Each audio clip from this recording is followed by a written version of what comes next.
ኦ ማይ ጋድ! በሚገርም ሁኔታ አሜሪካ በኢራን ላይ ልትፈጽመው የነበረው ጥቃት ለተጨማሪ 2 ሳምንታቶች አራዝማለች። ይህ ሲራዘም ለአራተኛ ነው ለአምስት ጊዜ ነው ማለት ትችላላችሁ። ትራምፕ በኢራን ላይ ይዝታል፣ ከዛ በኋላ ለተጨማሪ ቀናቶች ይራዘማል እና ይሄኛው ደግሞ ባልተጠበቀ መልኩ ነው የተራዘመው።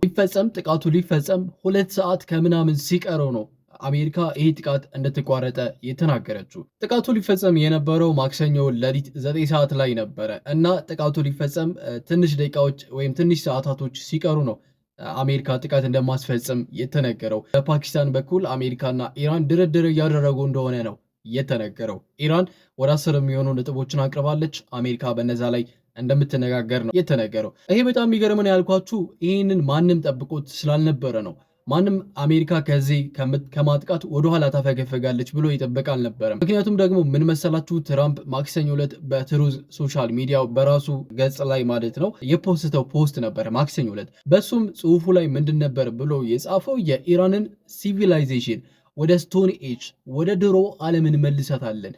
ወደፊት በመቶ ዓመታቶች እንኳን ብትሰራ ልትክሰውና ልትመልሰው የማትችለውን ውድመቷን በኢንፍራስትራክቸሯ በስልጣኔዋ ላይ እንፈጽማለን፣ በሲቪላይዜሽኗ ላይ እንፈጽማለን ሲሉ ነበረ በትሩዝ ሶሻል ሚዲያ ላይ የጻፉት እና ይሄ ደግሞ ከባድ ነው፣ ከባድ ማስፈራሪያ ነው። the whole civilization will die tonight ብለው ነበረ የጻፉት እና ይሄ በጣም ከባድ ነበር እና ይህንን ተናግረው ጥቃቱን ላይፈጽሙ ይችላሉ ብሎ ይጠበቅ አልነበረም። ግን በስተመጨረሻ ሰዓት ጥቃቱ ሊፈጸም ትንሽ ሰዓታቶች ሲቀሩ በኢራን ላይ ሊፈጸም የነበረው ጥቃት እንደተቋረጠ የተነገረው። አርብ በፓኪስታን ኢራንና አሜሪካ ድርድር እንደሚያደርጉና ሁለቱም ባስቀመጧቸው ነጥቦች ላይ ከስምምነት እንደሚደርሱ ነው የተነገረው። ስትሬት ኦፍ ሆርሙዝ ደግሞ ኢራን እንደምትከፍት አሜሪካና እስራኤል ደግሞ በኢራን ላይ የሚፈጽሙትን ጥቃት እንደሚያቆሙ ነው የተናገሩት። ይሄ የስትሬት ኦፍ ሆርሙዝ የዓለማችን 20% የሚሆነው የነዳጅ የሚያልፉ በዚህ መንገድ ነው እና ኢራን መዝጋቷን ተከትሎ የነዳጅ ዋጋ $100 በላይ በበርሚል እየተሸጠ ነበረ። 100 ምናምን ገብቶ አልፎ ማለት ነው። አሁን በሁለቱ ሀገራቶች መስማማቶቻቸውን ተከትለው የበርሚል የነዳጅ ዋጋ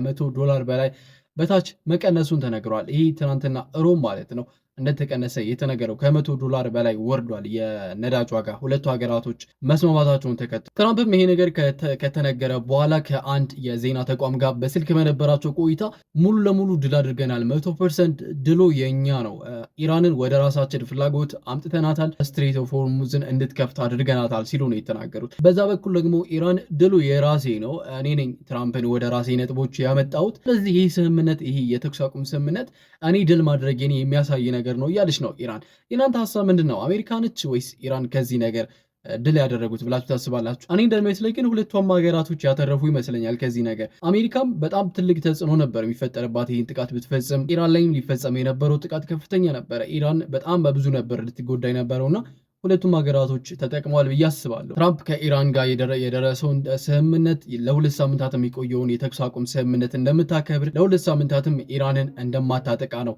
የተናገረችው። ያው እስራኤል ሊባኖስ ውስጥ ገብታ ጥቃት እየፈጸመች እንደሆነ ኦፕሬሽን እያደረገች እንደሆነ ታውቃላችሁ እና ደግሞ ያ እንደማይቋረጥ ነው የተናገረችው። ስለዚህ የሊባኖስ ውጊያ አይቆምም ማለት ነው። እዚህ አንድ ነገር ልነግራችሁ እፈልጋለሁ።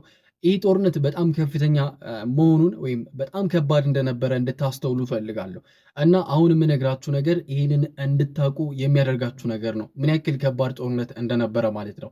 በዚህ ጦርነት ላይ የተሳተፉ ሀገራቶችን ዝርዝር ልንገራችሁ፣ የሞቱባቸውን ሰዎችንም ቁጥር ማለት ነው እና ይህንን አይታችሁ ምን ያክል ጦርነቱ ከባድ እንደነበረ ማወቅ ትችላላችሁ። ይህ ጦርነት የተጀመረው እንግዲህ ፌብሩዋሪ 28 ነው። አሜሪካና እስራኤል ድንገተኛ የሆነ ጥቃት ኢራን ላይ ፈጽመው ማለት ነው።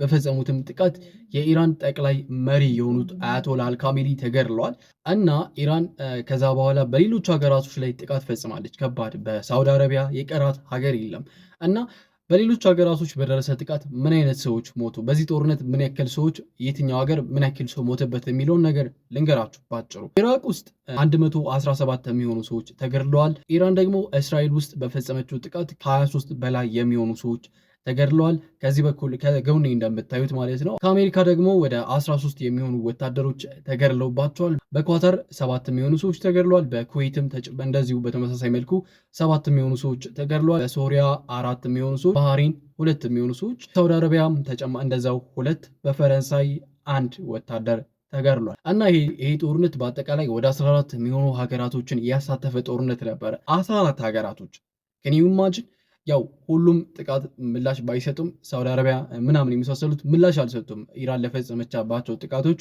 ግን ደግሞ ይህ ጦርነት ወደ 14 የሚሆኑ ሀገራቶችን አካቷል ወይም ደግሞ ነካክቷል እና በጣም ትልቅ ጦርነት እንደነበረ ከዚህ ማወቅ ትችላላችሁ። ኛውም የእናንተ ሀሳብ ምንድን ነው? ይህ ጦርነት ከ2 ሳምንታት በኋላ መልሶ ሊቀጥል ይችላል? የሚስማሙ አይመስላችሁም? ወይም ደግሞ ሊስማማሉ ብላችሁ ታስባላችሁ? ሀሳባችሁን ኮሜንት ላይ አሳውቁኝ። በየቀኑ አዳዲስ የሆኑ ዜናዎችን ስለምሰራላችሁ ሰብስክራይብ ማድረጋችሁ እንዳትረሱ፣ ቪዲዮዋን ደግሞ ላይክ ማድረግን እንዳትረሱ ጋይሶች። እወዳችኋለሁ። ቀጣይ ደግሞ በሌሎች ዜናዎች ተመልሰን እንገናኛለን፣ ሌላ ቀን ማለት ነው። እስከዛ ድረስ ማሰላማ ማሰላማ